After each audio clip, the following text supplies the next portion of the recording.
मालुदा माँ सरस्वती शिशु विद्या मंदिर ऊनविंशतम वार्षिक उत्सव पुरी जिला कृष्णप्रसाद ब्लॉक अग्रणी शिक्षानुष्ठान मालुदा सरस्वती शिशु विद्या मंदिर ऊनविंशतम वार्षिक उत्सव विद्यालय परिसर मध्य विद्या मंदिर सभापति जगबंधु सेनापति सभापतित्व अनुष्ठित हो जाइछे। एही वार्षिक उत्सव को आनुष्ठानिक भाव अवसरप्राप्त सेनाधिकारी विशिष्ट समाजसेवी दीपक कुमार जेना उद्घाटन करथिबा बेले मुख्य अतिथि भाव मालुदा 24 मौजा परिचालना कमिटीर सभापति रामचंद्र बैरी गंजना और मुख्य वक्ता भाव अभिमन्यु जेना जोग देथिले। निमंत्रित अतिथि मानकु विद्या मंदिर कुनी कुनी छात्र छात्री माने स्वागत संबर्धना जणाई सभा को पाछुटी नेथिले। विद्यालयर छात्र छात्री माने जातीय संगीत परिवेशन करथिले। उद्घाटक श्री जेना समेत समस्त अतिथि दीप प्रज्वलन करथिले।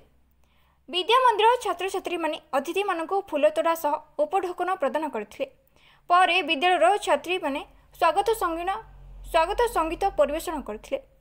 विद्यालयर प्रधान आचार्य रश्मिता प्रधान वार्षिक विवरणी पठन करथिले। एथिरे सम्मानित अतिथि भावे जिला परिषद सभ्य लक्ष्मीधर साहू अवसरप्राप्त मंडल शिक्षाधिकारी उल्लास चंद्र जेना प्राक्तन शिक्षक केदारनाथ दास शिक्षाविद ब्रजकिशोर गौड़ कोषाध्यक्ष नगेन्द्र कुमार नायक विद्या मंदिर प्रतिष्ठाता शिवराम जेना प्रमुख तांको वक्तव्य कहिथिले। शिशु मंदिर एक मनीष गढ़ा कारखाना। एठी समस्त पिला आदर्श और संस्कारी हेबा सह जने सुनागरिक होई परिबो निश्चित। दीर्घ 20 तले एही शिक्षा अनुष्ठान स्थापित होई बहु डाक्टर इंजीनियर शिक्षक परी अनेक सुनागरिक सृष्टि करी ए अंचल और राज्य में सुनाम धन्य होइछे। परे समस्त छात्र छात्री माने मातृपितृ पूजन कार्य करथिले। अपराह्न 3 घंटा समय समस्त छात्र छात्री द्वारा रंगारंग सांस्कृतिक नृत्य गीत परिवेशन संघ को विद्यालय विभिन्न प्रतियोगिता अंशग्रहण करी कृतित्व हासिल करिथिबा छात्र छात्री मानपत्र और ट्रॉफी अतिथि मानक द्वारा प्रदान कर जाइथिला। सभा कार्य और सांस्कृतिक कार्यक्रम को शिक्षाविद दैतारी विशाल और संघमित्रा जेना परिचालना करथिले। पवित्र माँ सरस्वती विद्या मंदिर मालुदा 20तम जो वार्षिक उत्सव आज पालित होती बहुत निरा ढंग थिला। यही वार्षिक उत्सव में मातृपितृ पूजा जो होता बहुत भल होता जहाँकि ये गोटे संपूर्ण गोटे सराउंडिंग थिला शांत परिवेश। आज जो अनुष्ठान को जो मैंने आज 20 वर्ष ठिया कर जहाँकि अनुष्ठान आज आकाश मार्ग उड़ुन सार मैंने कहते मु भगवान प्रार्थना करुँच समस्त सदस्य एवं ये अनुष्ठान समस्त जो कार्यकर्ता से आशीर्वाद दिंतु से आगामी दिन ये जो अनुष्ठान के आगू बढ़ी हो आम एरिया कृष्णप्रसाद ब्रह्मगिरी ना। Thank you. जय हिंद। आम ए अंचल छात्र छात्री मानक किभली उन्नत शिक्षा देवाई चिंता करी 2005 मसीह एटी गोटे छोटिया शिक्षानुष्ठान खोलू। सेतबेल को ए अंचलर शिक्षार व्यवस्था किछि नथिला। सरकारी व्यवस्था जहाँ थिला सेतिकी शिक्षार उन्नत धरणर नथिला।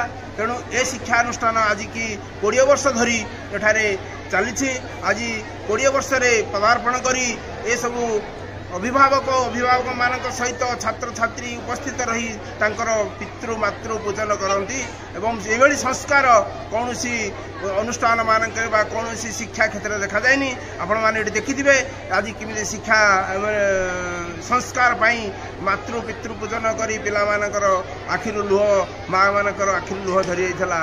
आज ये आज ये अनुष्ठान यही जो 15-20 बखरा घर भितर सीमित अच्छी तथापि आउ जगार अभाव अच्छी ये जगह पाई एठी आज समस्त दाबी होता घर करने अनुरोध होता से आज आम प्रस्तुत अच्छू। मु जगह वर्तमान ऑलरेडी घर पाई प्रस्तुत करदेला।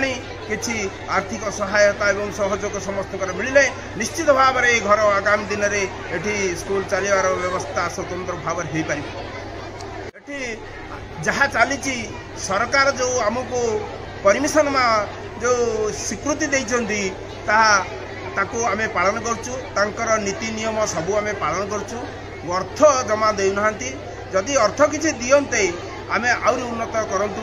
इठी जो शिक्षक माने शिक्षा दउचंदी जो तांकर जो अल्प स्वल्प टंकारे से माने जो विद्या दउचंदी माने से माने निजर स्वार्थ को त्याग करी जलांजलि दे से माने किमिति अनुष्ठान बंची रहबो आ आम अंचलर किमिति शिक्षार उन्नति हबो किमिति छात्र छात्री शिक्षा पाइबे आमे गोटे गुरु हिसाब रे आमे जिनि सम्मान पाइबू सेति पाइ लड़ाई करचंदी। आमे सरकार को मीडिया माध्यम रे अनुरोध करछु सेमान को छात्र छात्री माने मध्याह्न भोजन पुस्तक आउ जो शिक्षक शिक्षयित्री अच्छा से किसी आंशिक अनुदान देने भी आज ये शिक्षानुष्ठान बढ़ो।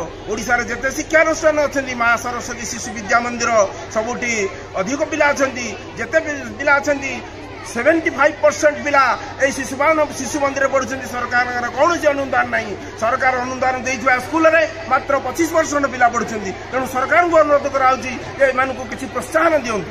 धन्यवाद।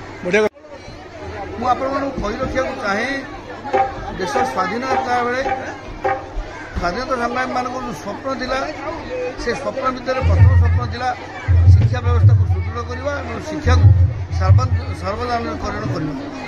ତାହା ଫେଲ୍ ମାରିଛି। ସରକାରଙ୍କର ପ୍ରୋତ୍ସାହନମୂଳକ ଯାହା ସାହାଯ୍ୟ ମିଳୁଛି ତାହା ଶିକ୍ଷା ନାଁରେ ଆସିଲେ ମଧ୍ୟ ଛାତ୍ରଛାତ୍ରୀଙ୍କ ଉଦ୍ଦେଶ୍ୟରେ ଖର୍ଚ୍ଚ ହୋଇପାରୁନାହିଁ। କେବଳ ଘର କରିବା ଘରକୁ ଚାକଚକ୍ୟ କରିବା ଭିତରେ सरकार पैसा सरी जाऊँगी। शिक्षानुष्ठान में उचित शिक्षा दवा उचित बहीपत्र दवा ये सब फेल मारी। तेणु लोक बाध्य हो प्राइवेट स्कूल में पाठ पढ़ाई बाध्य होती। सरकार एवं भी यही शिशु मंदिर गुड़ी को वैमात्मक मनोभाव दे चलती जहाँफल विज्ञान मेला हेले जदि आम पंजीकृत हो सरकार पाखे तथापि विज्ञान मेला हेले आमको डका जाऊना। आम कार्यक्रम को सरकारी स्तर शिक्षा निवेशक मानक डाकिले से माने आसुना एवं सरकारी स्तर में थी बहीपत्र आम स्कूल को जोगा जाऊना। पिला मध्याह्न भोजन दवा द्वारा सरकार निर्णय मिलूले कौन प्राइवेट स्कूल जो मैंने पंजीकृत होती से सुविधा सुजोग दि जाऊना ना दरमा दौरान शिक्षक मान ना। कृष्ण प्रसाद प्रताप हरिचंदन की रिपोर्ट IJB न्यूज।